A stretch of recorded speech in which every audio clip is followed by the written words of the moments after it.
So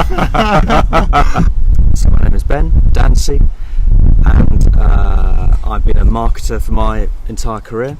I lived in Japan and Hong Kong for 5 or 6 years. I love the international dimension of work, of business. That's coloured why we started the company. I came back. I worked for a great agency in London, where I learned that apart from being legal, decent, honest, and truthful, there aren't rules for marketing. Marketing is about human behaviour. It's about engaging people. It's about telling stories, and the role of a great agency is to find stories within brands that are going to engage an audience. With Omobono, which is sitting behind us, we started this company an unfashionably long time ago. 17 or 18 years is a long time to have a company, because we felt that corporate brands weren't telling their stories as well as consumer brands. Consumer brands live very much in our kind of day-to-day lives. They're all around us. They give us incredible experiences, whether it's a technology, whether it's a credit card, whatever it is. We have very intimate relationships with our consumer touch points. But myself and my partners, we looked at corporate brands and actually felt, when people leave their homes and go to the workplace, does that actually change people's interactions with the things that they're buying? Yeah. And so we saw that as a niche, and we for better or worse, we set this company up, and we named it after this person called Saint Omobono, who is an Italian saint, born in Cremona, patron saint of business. There is a saint for literally high quality microphones and everything, and we found that there was a saint for business. But in a way, that's exactly what we wanted. We didn't want to have our names above the door. Most agencies can't even think of a name that doesn't have their own surname in it. I mean, it's madness. And it's helped us build the business, because in the old days, I mean, literally, we had to sit there with the yellow pages and ring people up, cold call. I mean, that's how business works. You've done it, I'm sure. And it's the hard yards that makes an organisation successful. But you'd ring them up, you tell them the silly name, Omobono, and normally the secretary or the PA would say, that is a ridiculous name, what does it mean? And you tell them, we focus on business brands because we think they're different, they're special, often, and it has really changed now, and we can talk about that, but 15 years ago, big famous agencies would often put their grey team or their B team on the account, and those corporate brands wouldn't get the amazing service that we know British marketing services companies are the best in the world. They weren't putting their best thinking on those accounts, and as a niche, it served us incredibly well. By really focusing on one thing, that's hugely helped the business through however many recessions there've been in the last 15 years. And there's been a few. Yeah. So that's the name of the company, Omobono. Good man, right? That's what it means. Yeah, right? Silly name. There's got to be some silliness in the world. Yeah, it's great. And marketing shouldn't be dull. I mean, that's one of the main things is, we don't live in a rational world. Yeah. We live in a human world. So this sounds like a very big why, what I call, when people say people buy why you do things, not what you do. It's a cliche, but I think it's true, because cliches become cliches because they're true. What is the why today? Is it the same? The why today is, I think, a little bit different because of technology, agencies, it is incumbent on us to understand the world that clients operate in. And I think that's different because 15 years ago, I could turn up super enthusiastic to a client and go, I want to do a great campaign for you. And it's going to cut through and it's going to reach your audience, going to hit them between the eyes, and it's going to have an impact on sales. And I think we think that the world has changed from, a campaign-driven environment to this kind of always-on environment. And in an always-on world, you've got to understand every layer of the kind of the technology stack that is serving the experience that someone's having right now. So you've got to kind of build up your stack, and then you've also got to understand the kind of journey that someone's going on. Yes. And whatever point they're at in the journey, because pretty much nowadays you don't know where they are in the journey until suddenly they reveal themselves at the end of it and go, hello, I want to buy something. So for an agency to be fit for purpose, we now go to clients almost with like a map of the kind of battlefield that they've got to cross, right, and say, where are you on that battlefield? Because unless you can like pinpoint it, we then can't do the magic to engage a human being. That's right. And I think maybe with corporate brands, typically business marketing is a two-stage purchase. There's a research phase, and then there's an acquisition phase. And increasingly that first phase is being done by machines. Human beings just not involved at all. So what your fantastic business does is enables machines to work out whether something's fit for purpose, and then the human bit comes later. Once the kind of shortlisting has been done, then the human beings in a big corporation come along and say, all right, we've got this short list of 3 organizations. They have to go through a very comprehensive and orchestrated RFP driven process. You're very familiar with the joys of procurement. It's a necessary democratizing thing within business now. But at that point, then a human being starts to make an emotional decision about who, i.e. the people that they want to work with. That's still a massive part of business. But also, is the technology kind of fit for purpose? And so, we've got to set our clients up for success in terms of the machine part of the journey, which is becoming more and more important. And then the second phase, the whole experience side, which is, everyone's been talking about experience intensely for the last few years. Nearly all our business is project-based business.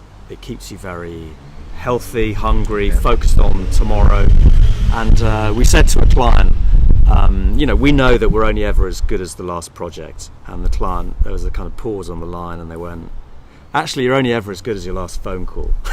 And we were like, okay. But in a way, it's very healthy to think like that.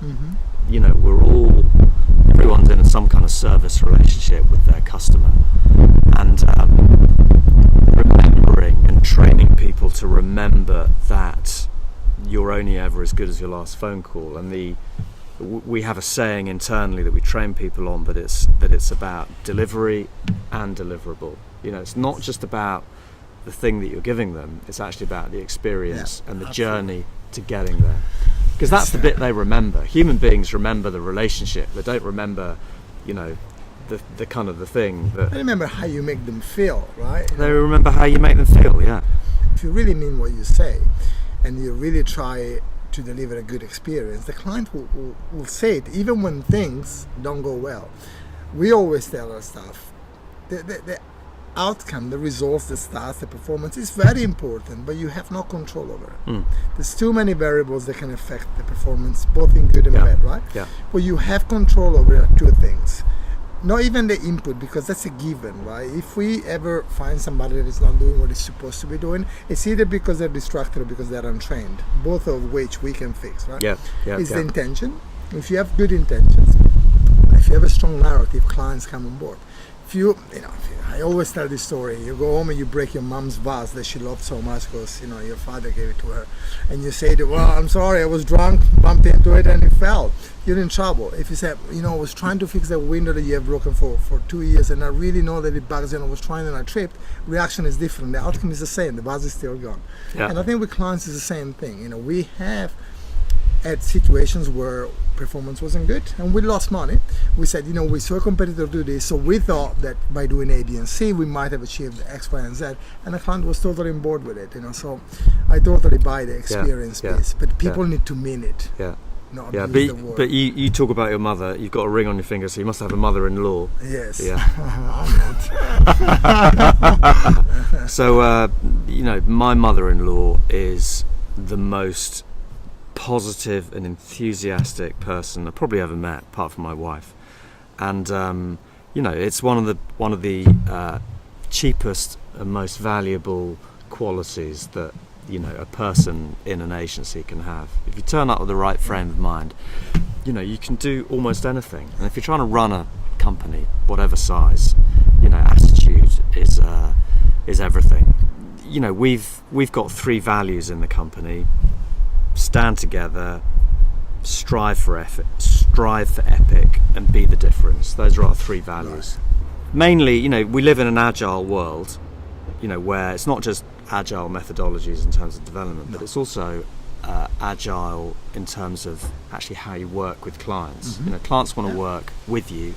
They don't just want you to kind of turn up and tell them the answer, because then they don't learn, because we're all increasingly delivering quite technical solutions to our clients.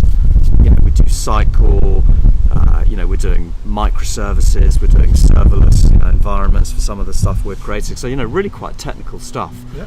And unless you kind of take the client on the journey to what you're giving them, then they've got no idea actually how to use Absolutely. it. So rather than giving them a website, which is just a one hit, if you give them, let's say, something built on Sitecore, you're giving them a tool that, if you've trained them properly, they can use. So that kind of stand together value is actually around saying, do the work with the client. For your teams, if they think they're not just learning the kind of the IQ hard skills, the hard coding skills, whatever it is, design, communication, strategy, but if they're also practicing their EQ skills, which I think more and more in a machine-based world, those skills are going to be really important. 100%. Human qualities are going to get more. If we're competing against machines, we're going to need everything that we've got.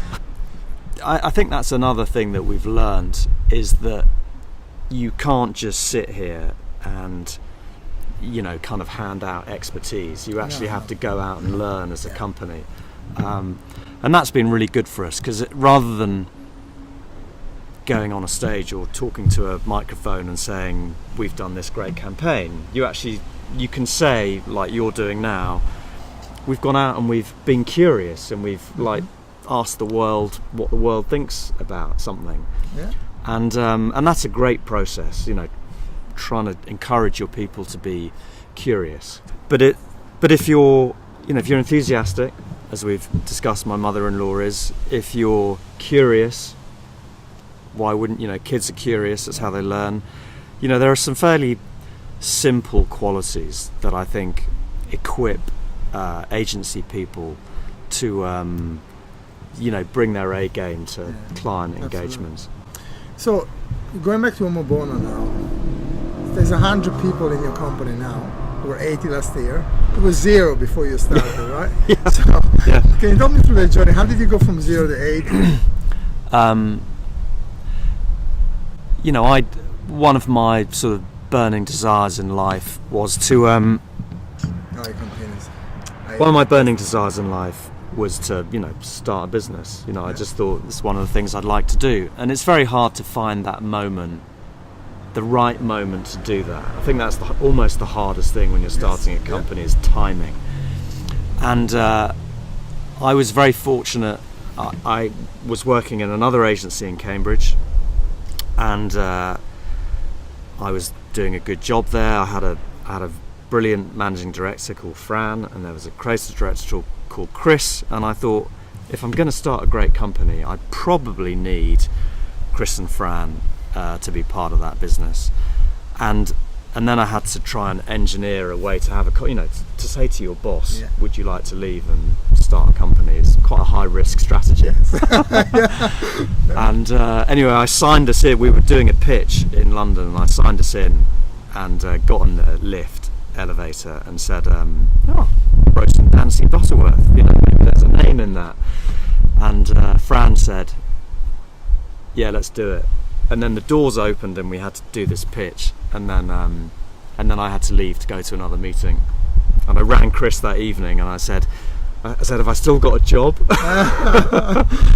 and he said, no, Fran wants to do it.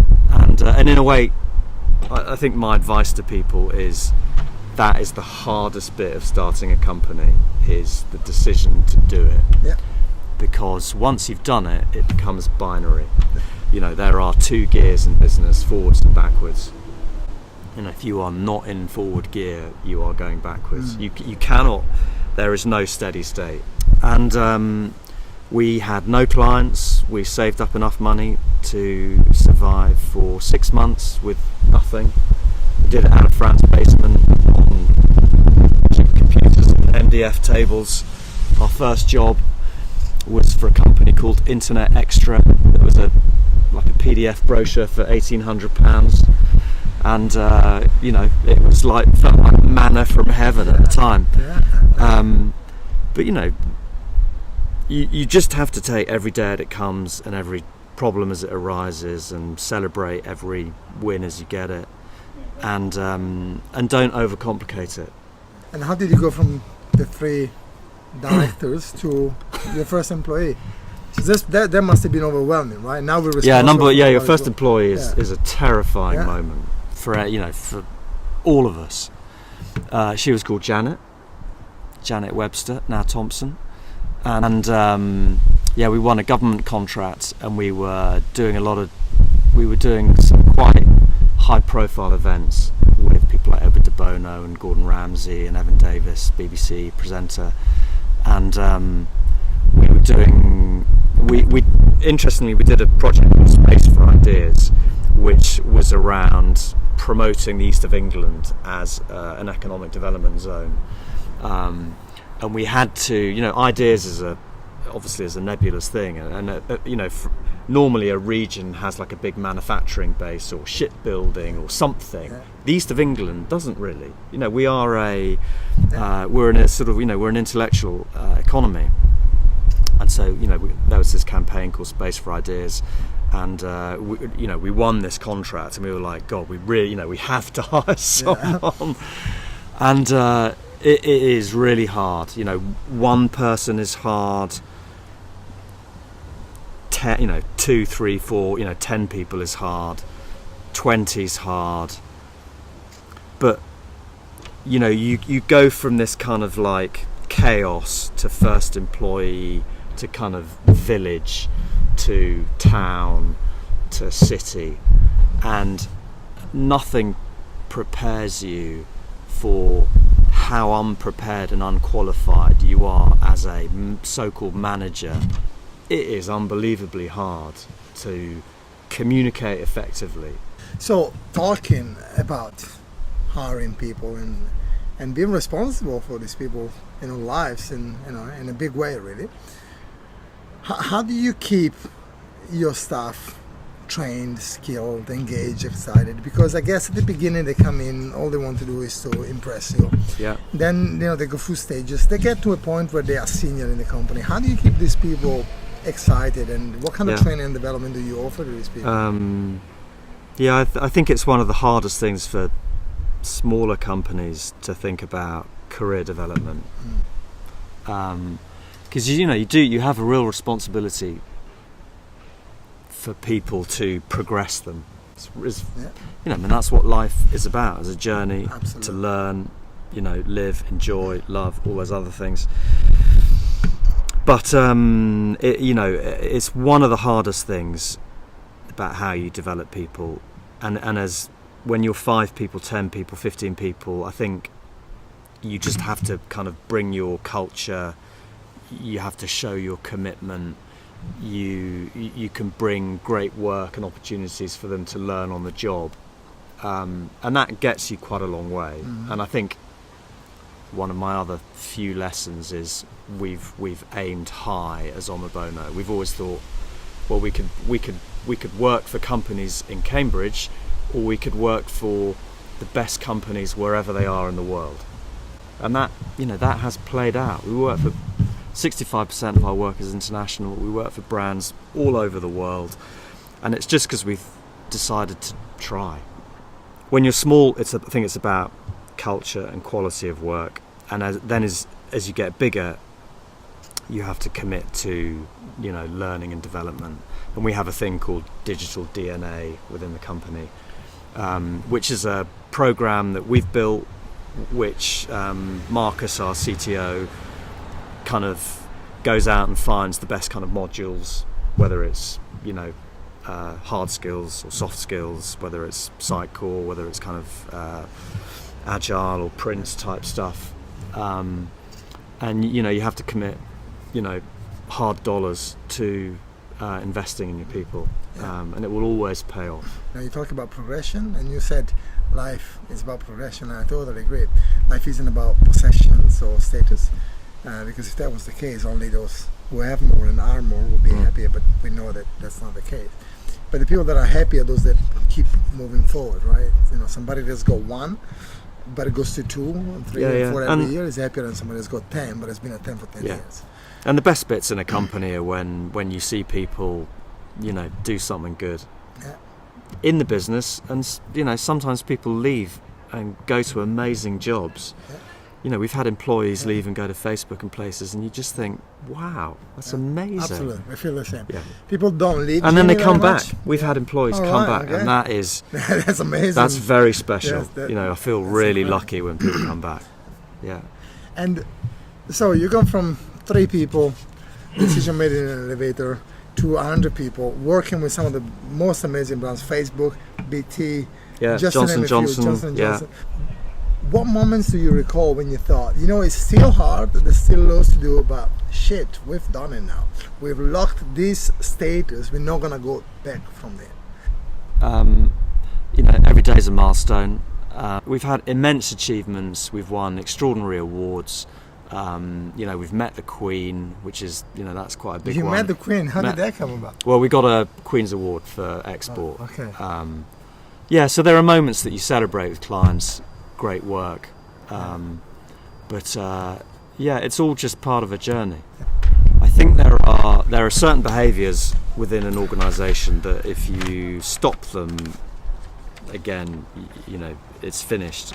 And one of them is you know, new business and acquiring new clients.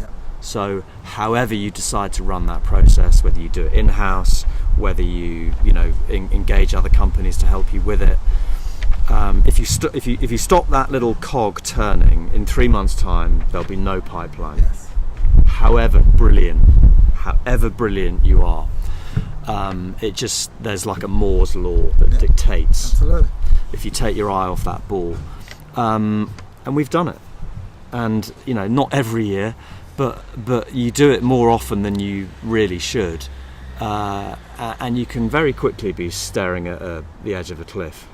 I'm sure, you know, you've been in a similar situation where you just look at your pipeline and you think, wow, there's not much there.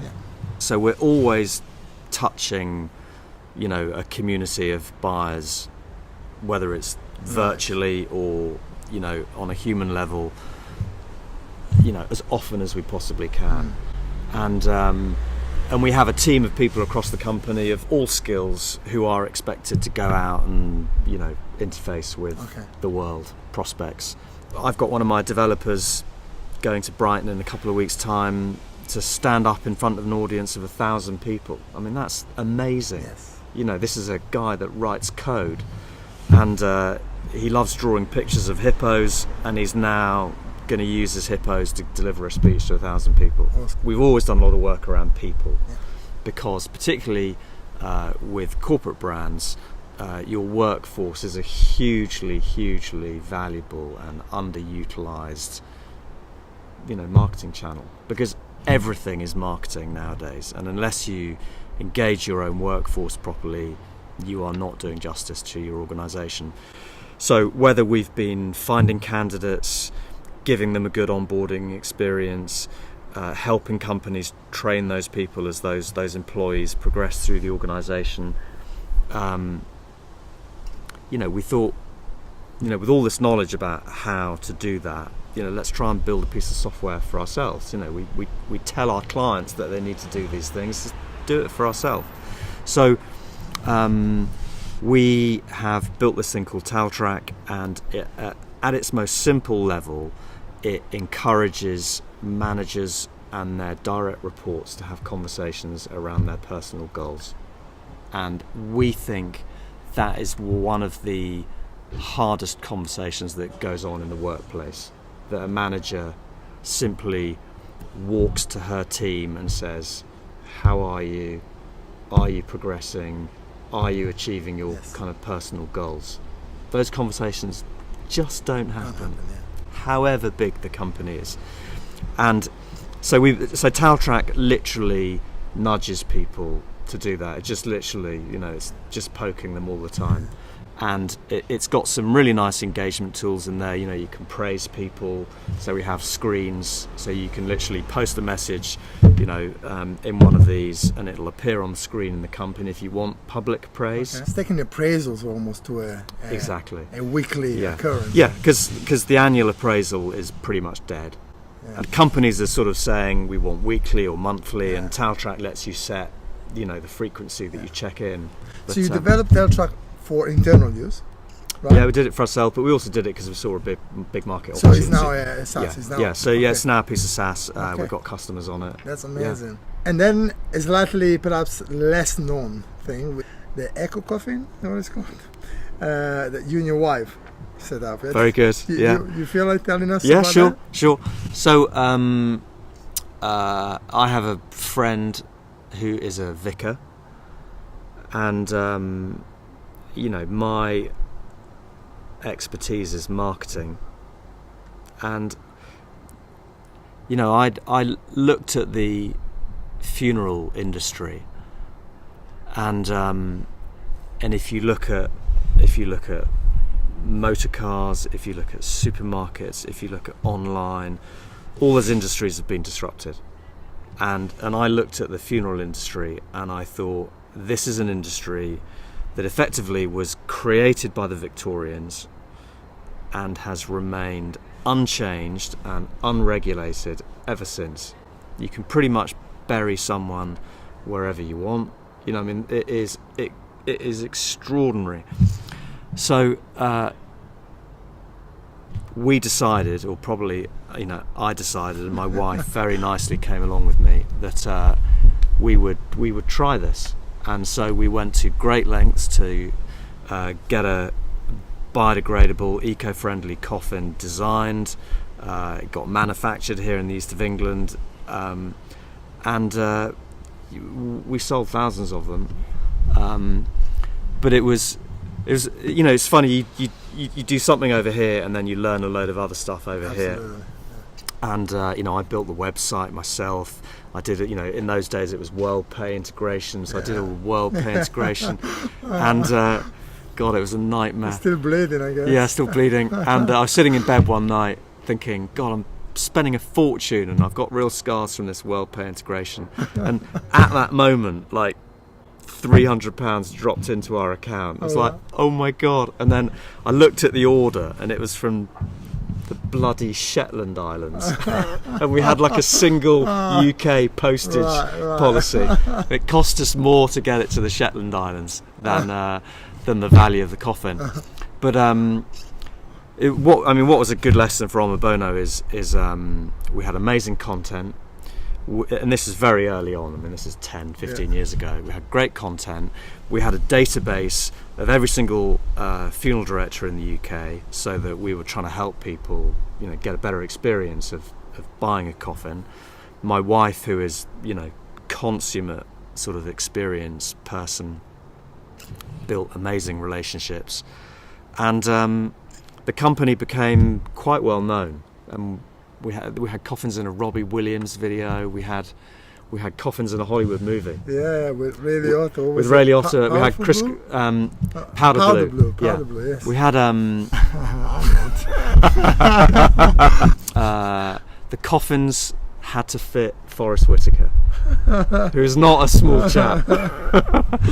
And it was a bizarre experience because we didn't really believe it, and the product placement people said that the director really likes your product, so they're not going to charge you to put you in the movie. and in payment, you're going to see some ads in the movie for your product. And we were like, whatever, it'll never happen. And there's a scene at the end of the film where it's a love story, basically, Powder Blue, and you've got Eddie Redmayne on one side of the road, and you've got Jessica Biel on the other, on this highway in Los Angeles, and it's the moment where they get together, and literally in slow motion, this bus goes between them as their eyes meet. On the side of the bus, it says "Eco Coffins." It's just like, what is going on? We had we learned a huge amount, and ultimately a competitor put us out of business. Is that so? Okay, because I was about to ask, you can't say what went wrong because a lot of things went right about that. No, we got a competitor, a very big famous competitor, came along, looked at all our technology, looked at our manufacturing, and just copied it all. Did they not try to buy you? They pretended. They pretended. Yeah. Oh no, Yeah. God. Yeah. Right. Yeah, okay. it was brutal, Yeah. but Well, I believe in karma. Yeah. Yeah. Yeah. It's okay. Actually, we had an amazing experience. Yeah, I'm sure. I mean, I'm a great believer. Everything happens for a reason. Yeah. So. And it was silly. Going back to the beginning of the conversation, there's not enough silliness in life. And this could either be a very funny answer or a very serious answer. I don't know. But why did you start thinking about the funeral industry in the first place? Change. Is that it? Right. Okay. Wow. That's creativity for you, right? Well, because the change is everything. Change is marketing is change. I mean, that's what Omobono does, is change. And I saw an industry that I thought needed changing. Right. That's wow, all. That's impressive to go as far as looking at the funeral industry and actually not doing anything about it by setting up an affiliate program or by manufacturing coffin, and then ending up changing the industry. Yeah. So, I mean, risk is a very interesting one, isn't it? Because sometimes not taking risk is the biggest risk that you can take. Really, with the brands that we work with, sometimes they have the growth. And you have to risk somewhere else, right? Whether that's in resources or whether that's in ROI for a period of time. And managing that risk is super important. And if you're an agency, let's say you are a Omobono wannabe 15 years ago, an agency out there with 2, 3, 4 people, Chris, Fran, and Ben. What's your biggest advice to them starting out today in an environment where, you look around and the next thing you know, there's 5 more agencies starting up? Be real, be truthful. I think you do have to be brave.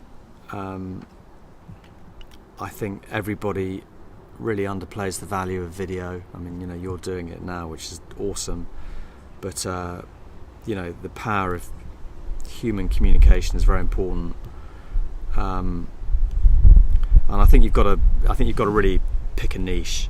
You can't just think I'm gonna be an SEO expert, or I'm gonna focus on corporate brand. You've really got to think I'm gonna be great at this thing, have a skill, and stick to it. It's terribly easy to get distracted.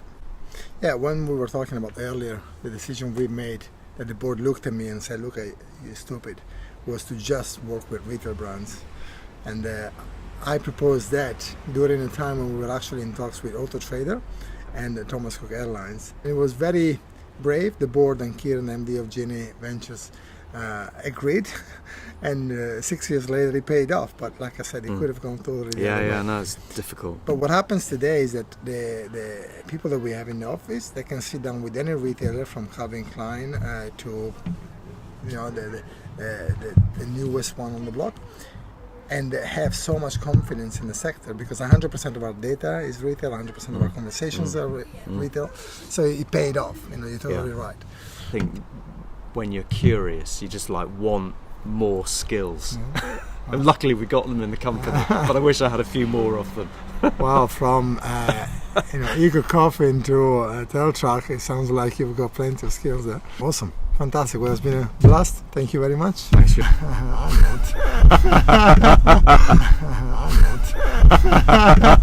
Good time. Yeah. Good idea.